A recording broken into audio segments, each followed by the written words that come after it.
Ça, c'est moi depuis 40 jours, façon sous-marin, avec le périscope.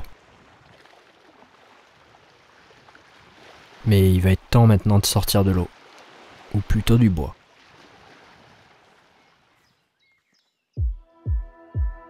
Je tente de me frayer un chemin, mais c'est vrai que ces derniers mois, ça a été un petit peu compliqué. J'ai navigué avec des vents contraires, en tirant des bords, tant bien que mal. En essayant de dessiner mon horizon et de garder mon cap. Je me suis perdu dans la forêt, encore une fois.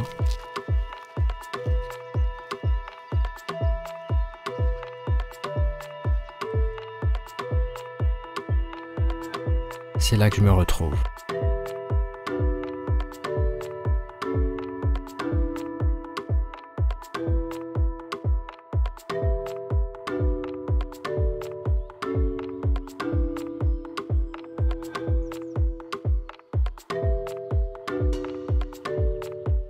Il faut que je défriche mon propre chemin. Ne pas marcher dans les pas d'un autre. Un proverbe danois dit « Qui suit les avis de chacun construit sa maison de travers ». Trop de possibilités, ça me donne le vertige. Et c'est bien là le problème. Il faut cadrer les choses. Après tous ces mois de stagnation, je me suis laissé envahir. Le bruit de fond m'a perturbé. Il faut que je regagne en clarté mentale. Prendre du recul, avoir une vision d'ensemble.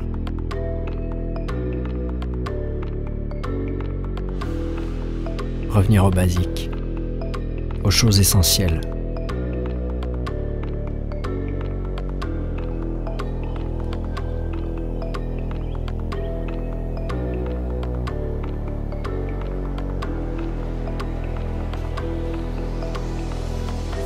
Garder les priorités de la vie, les choses importantes, celles qui comptent vraiment. Et retirer tout ce qui est toxique.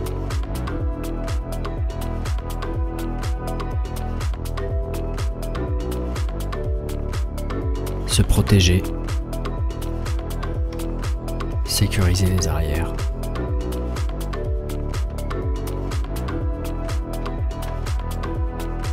Être là où on t'attend pas, et pas là où on t'attend.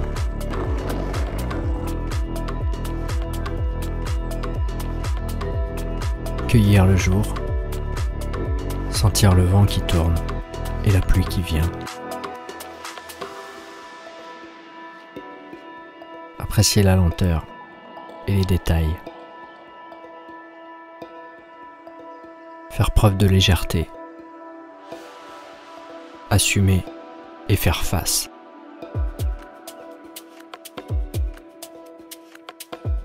Persévérer. Insister. Encore et toujours. Ne pas s'obstiner. Insister.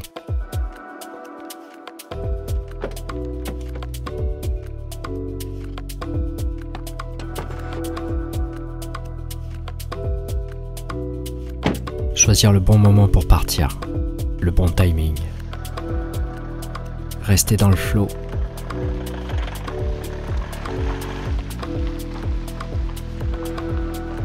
Et accepter la pluie si elle doit venir.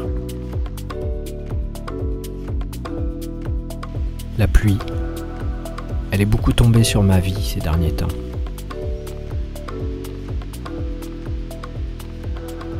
J'ai accepté. Et j'ai attendu. Et maintenant, il faut que je crée les conditions pour partir, que je relance la machine. J'ai besoin de changer d'air.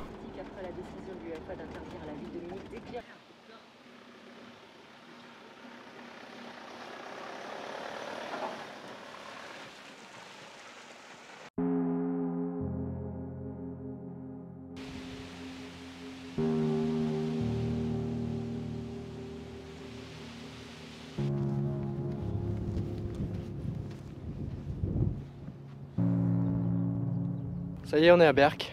On se demande s'il va pas se mettre à neiger là. Le 22 juin. Pull et blouson.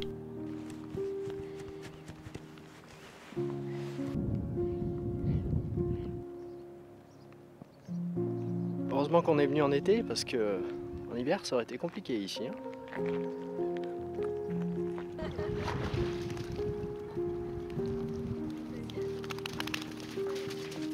Encore une fois, ça va devenir une habitude. Il a cru qu'il avait pied. Il y a des phoques.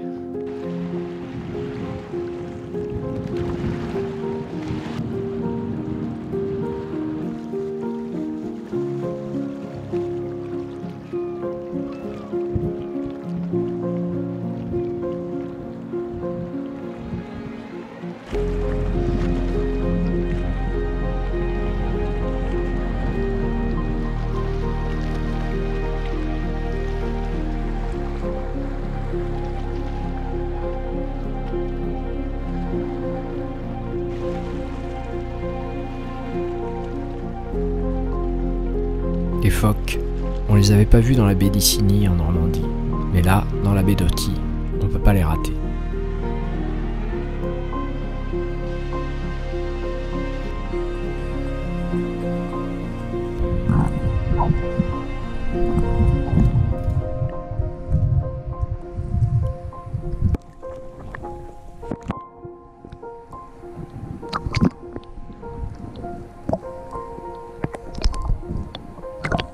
On se rapproche. On va voir s'ils veulent venir.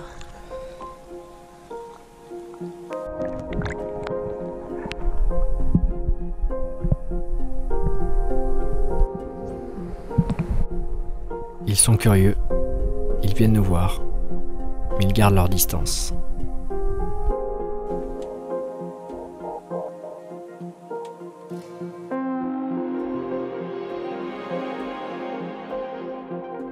À marée basse, ils se réchauffent sur les bancs de sable.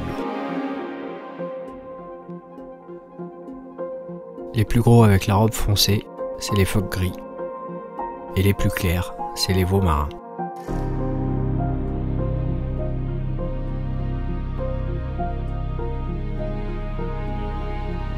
Assez craintifs, ils sont réceptifs à tous les bruits, et plutôt aux aguets.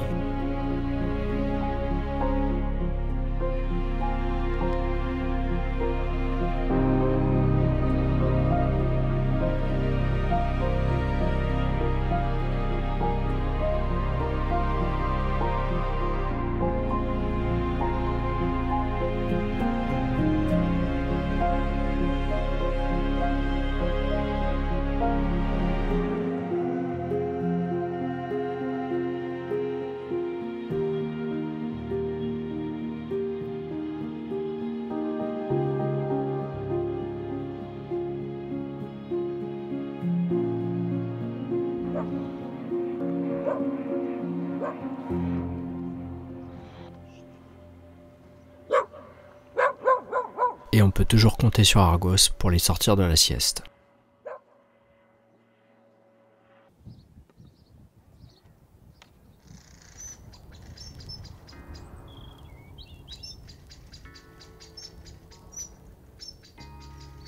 Aujourd'hui, on va aller cueillir notre petite salade du jour. Le sentier des Garennes. On a un accès direct à la plage. Là, juste là, on est à 50 mètres des dunes. Et dans les dunes, on va aller chercher notre salade. De la bonne roquette sauvage. Elle est bien fraîche. Hop.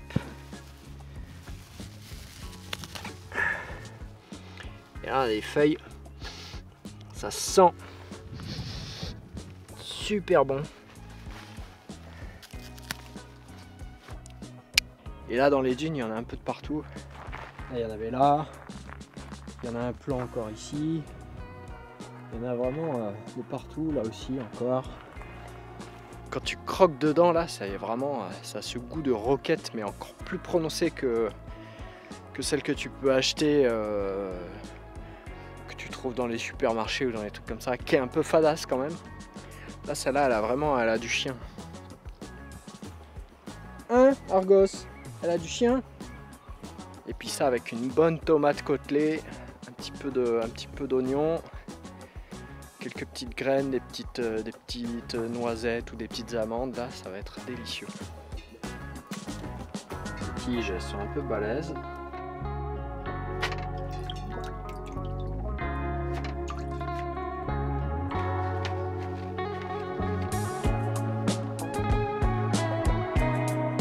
Tomates, concombres, oignons rouges, sel, poivre, thym, amandes, olive à la grecque, radis pour ajouter un petit peu de peps, carottes en lanière.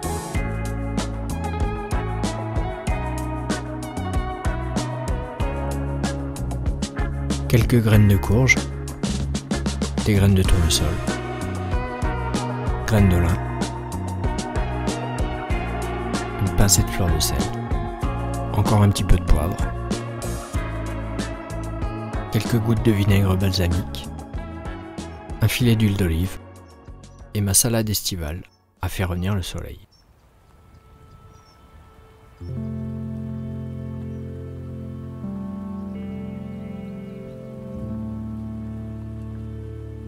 Avec le beau temps, la baie semble complètement métamorphosée.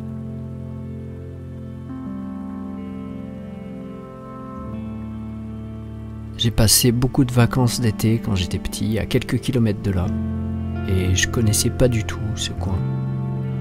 Je trouve ça assez incroyable de penser qu'on a ça en France. C'est un vrai petit joyau. Et en tout, j'aurais passé quasiment 2 semaines à Berck. J'y suis revenu 2 fois, et j'ai vraiment été séduit par cette petite station. Son petit côté populaire, son attroupement tous les soirs sur la jetée pour observer les pinnipèdes, les marais, l'horloge du temps.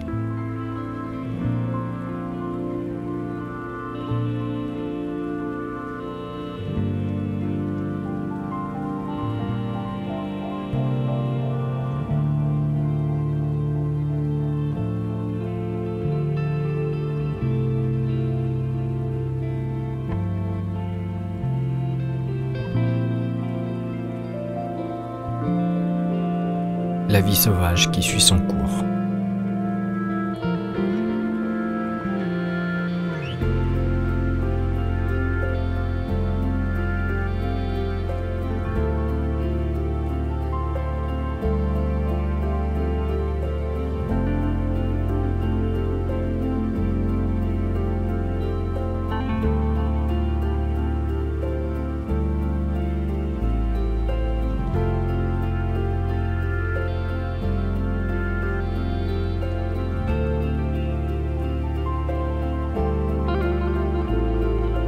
Ces plages immenses, c'est quasiment des atmosphères lunaires.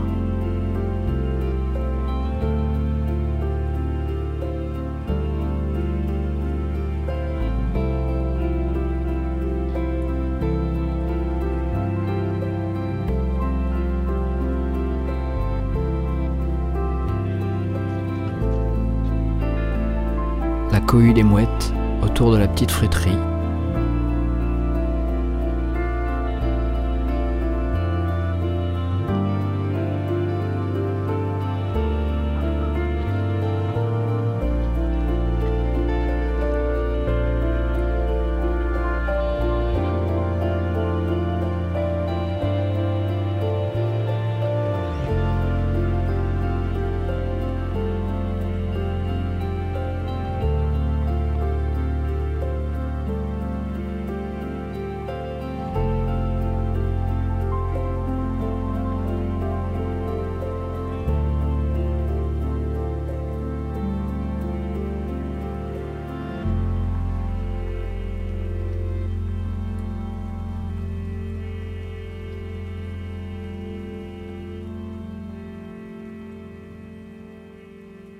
J'ai fini tout ce que j'avais à faire. On a fait le plein de gaz,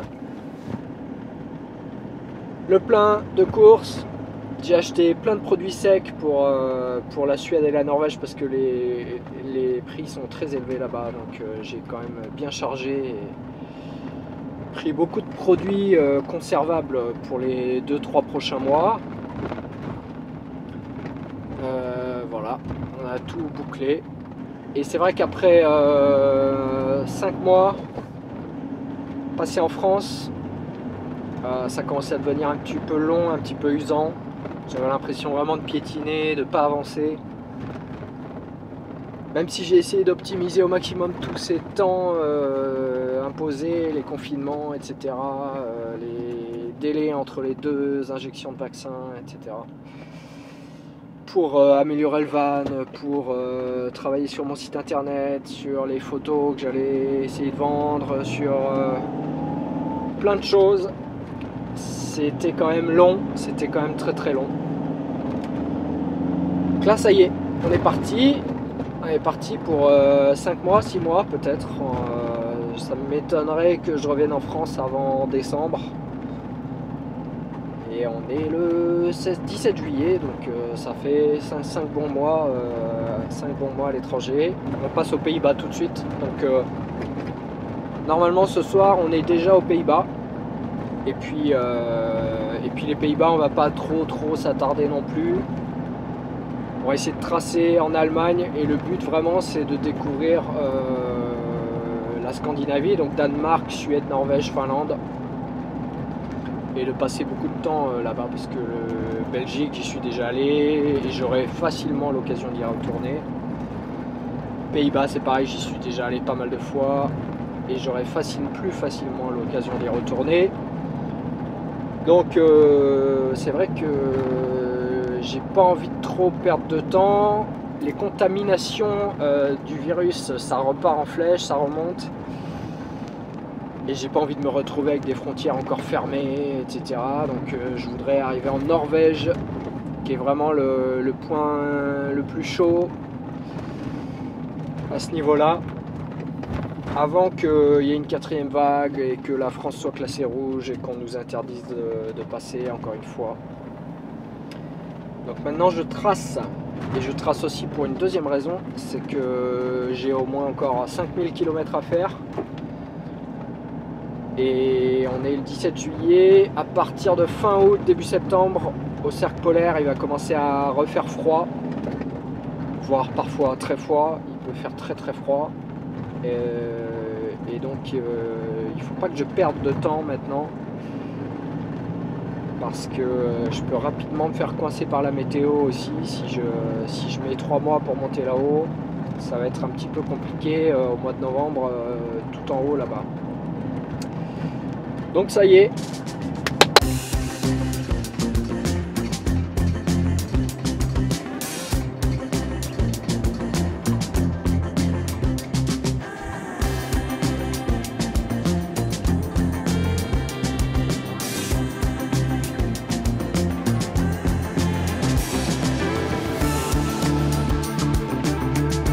À 6h et quelques, on est arrivé aux Pays-Bas, Netherlands.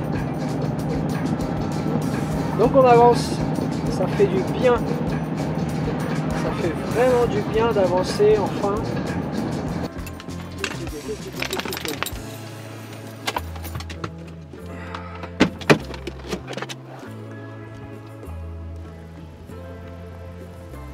C'est marrant comme les Pays-Bas, c'est un peu comme tous ces pays comme la Suisse et tout, c'est tout propre. Tout est bien rangé, tout est bien ordonné. Les petites écluses sont bien peintes. Les gens respectent les limitations de vitesse. Et encore, vu du Danemark, la Hollande, c'est l'anarchie. C'est des pays paisibles. Bon, on a bien roulé. Et on va s'arrêter un peu.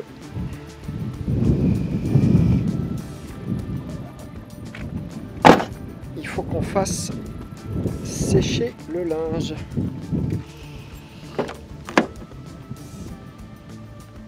J'ai fait une machine avant de partir. J'ai lancé une machine dans une laverie automatique et tous les plombs ont sauté à la fin et donc j'ai pas pu sécher. Et donc là j'ai tout mon linge qui est mouillé, qu'il faut que je fasse sécher. Wow.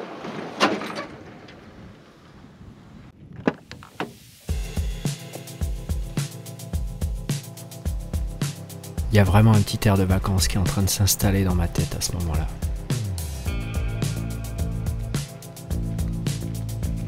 Confirmation, étendage de linge.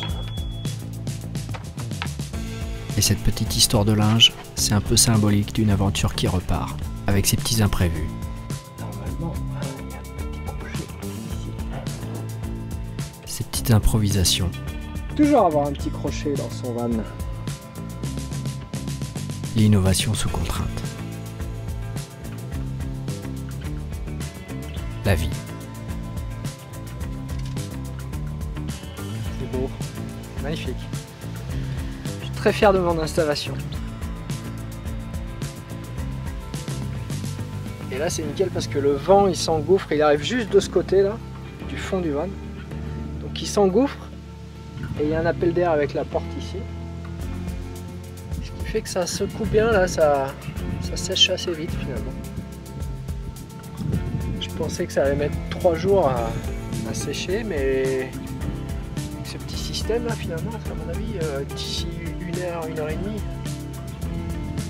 ce sera quasiment sec, à part les trucs un peu épais comme le jean là peut-être. Mais ça devrait le faire.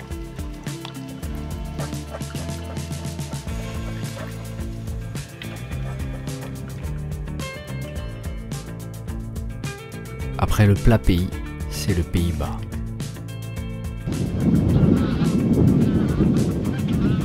Avec toujours le vent de l'Est.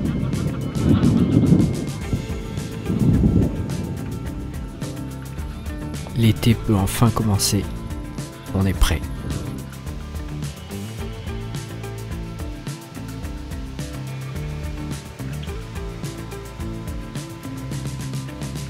On a enfin le vent qui nous porte.